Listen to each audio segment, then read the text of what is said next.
करने वाले हैं कि हम प्रैक्टिकल सब्जेक्ट को किस तरह पढ़े कि हमारे दिमाग की चीज़ें बसी रहे घुसी रहे और हम एग्जाम में अच्छे से अपने क्वेश्चंस को सॉल्व कर सकें। दोस्तों इसके लिए मैं आपके लिए एक अच्छी सी ट्रिक लेके आ गई हूँ कि आप प्रैक्टिकल सब्जेक्ट को बहुत अच्छे से कवर कर सको। तो उसका पहला ट्रिक क्या है ये जानने के लिए आपको ये वीडियो पूरी देखनी पड़ेगी। इसमें मेरी जो थर्ड ट्रिक है ना सबसे ज़्यादा फेवरेट है, तो थर्ड ट्रिक आप देखने के लिए वीडियो को थर्ड ट्रिक तक तो देखनी ही पड़ेगी। तो मैं आपको 5 ट्रिक बताने वाली हूँ जिसमें से थर्ड ट्रिक मेरी फेवरेट है और फर्स्ट ट्रिक जान लेते हैं।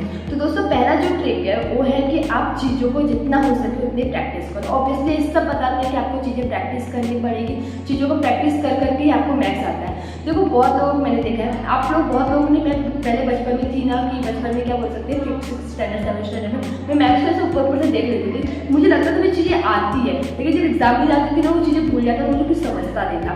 एक बार तो मेरे ग्रैंडपा ने मुझे टोका, नाना ने, कि नहीं बेटा आप चीज़ों को आपको लगता है कि आपको आता है बट वो चीज़ें आपको आती नहीं है, क्योंकि आपको वो चीज़ें ना समझ में अच्छे से नहीं आ रही। तो आपको चीज़ें समझने के लिए आपको प्रैक्टिस करनी पड़ेगी, आपको लिख लिख के सॉल्व करना पड़ेगा। आपको सब आता है ना फिर भी आप सॉल्व करो, तो जिससे आप एग्जाम में अच्छे से वो चीज़ें सॉल्व कर पाओगे।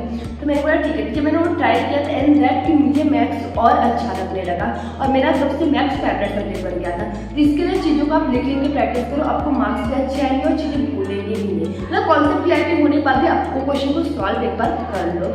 ठीक है, आप सेकंड क्वेश्चन को बोलते हैं।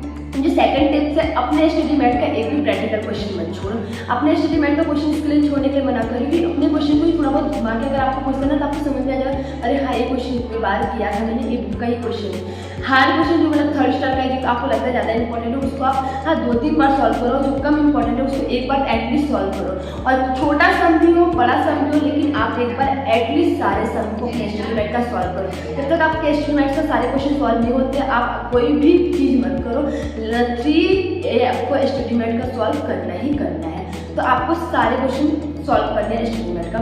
थर्ड जो कि मेरा फेवरेट है, आप लास्ट 3 टर्म्स के पेपर के क्वेश्चन देख के सॉल्व करो। क्वेश्चन देख के सॉल्व करो, टाइमर लगा लो कि 3 घंटे में आप वही क्वेश्चन देख के सॉल्व कर पाओगे। इससे 2 बेनिफिट है कि आपको पता चल जाएगा कि आपका वेटेज कितना है, कौन से क्वेश्चन का कैसे वेटेज है, कौन सा क्वेश्चन कितना ट्विस्ट से घुमा के पूछ रहा है, कौन से क्वेश्चन को कैसे घुमा के वो लोग पूछ सकते हैं एंड कहाँ से ज़्यादा क्वेश्चन आ रहा है। ये सब आप खुद ही एनालाइज कर लोगे, ना किसी वीडियो की जरूरत पड़ेगी, ना किसी यूट्यूबर की जरूरत पड़ेगी, ना किसी टीचर की जरूरत पड़ेगी। अगर आप सेल्फ स्टडी कर रहे हो या कहीं भी क्लासेस ले लो तो पहले आप प्रिपरेशन करने से पहले या रिवीजन करने से पहले आप 3 टर्म के पेपर को देख के ही लिख लो। बहुत ज़्यादा लगेंगे 4-5 दिन लगेगा यार दे दो, फिर एग्जाम लगने से अच्छा है कि आप 4-5 दिन दे दो। तो उससे आपको क्या हो जाएगा कि चीज़ें देख के लिख लोगे, आपको समझ में आ जाएगा ये इंपॉर्टेंट है इंपॉर्टेंट नहीं है, ये चीज़ें मुझे करनी है, ये चीज़ें मुझे नहीं करनी। तो आई होप तो आपको एक पॉइंट भी समझ में आ गया होगा।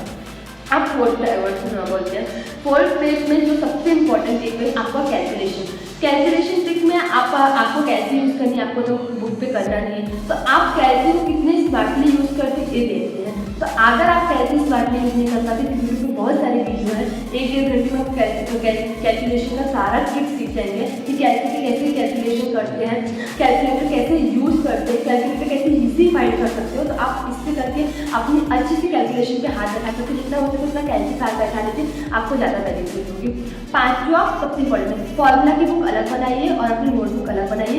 फॉर्मूला बुक इसलिए बोल रही हूँ क्योंकि फॉर्मूला बुक अगर आप अलग बनाते हो तो आपको चीज़ें अलग स्पेसिफिक रहेगा। आप जैसे चैप्टर ओपन करते हो उसका फॉर्मूला देखते हो, फॉर्मूला पढ़ लेते हो, फिर क्वेश्चन उठा के स्कैनर की बुक्स उठा के या कहीं से भी कोई भी टीचर का बुक उठा के वो क्वेश्चन सॉल्व करते हो, आपको समझ में आ जाता है कि हाँ मेरा ये चीज़ हो गया है। आपको सिर्फ इंपॉर्टेंट एक बार फॉर्मूला रिवाइज करनी है, चीज़ें चैप्टर को बार बार खोल के नहीं देखने की जरूरत पड़ेगी। और आप एक क्वेश्चन किसी भी नए बुक का उठा के करो, शायद आपको वो चीज़ें समझ में आ जाएगी, रिकॉल हो जाएगी चीज़ें। और उसके साथ साथ आपको ये भी पता चल जाएगा कि मेरी कितनी प्रिपरेशन अभी तक हुई है, कितनी बाकी है। अगर आप किसी भी मैथ का क्वेश्चन नहीं सॉल्व करें तो आपकी प्रिपरेशन कुछ ना कुछ तो पेंडिंग है, आपको फिर से प्रिपरेशन करने की जरूरत है। तो आपको ये 5 ट्रिक फॉलो करना है। और आपको ये 5 ट्रिक कैसा लगा प्लीज़ मुझे कमेंट में बताओ। अगर वीडियो पसंद आए तो please like subscribe and please अपने CMA CS के दोस्तों के साथ शेयर करें। Thank you.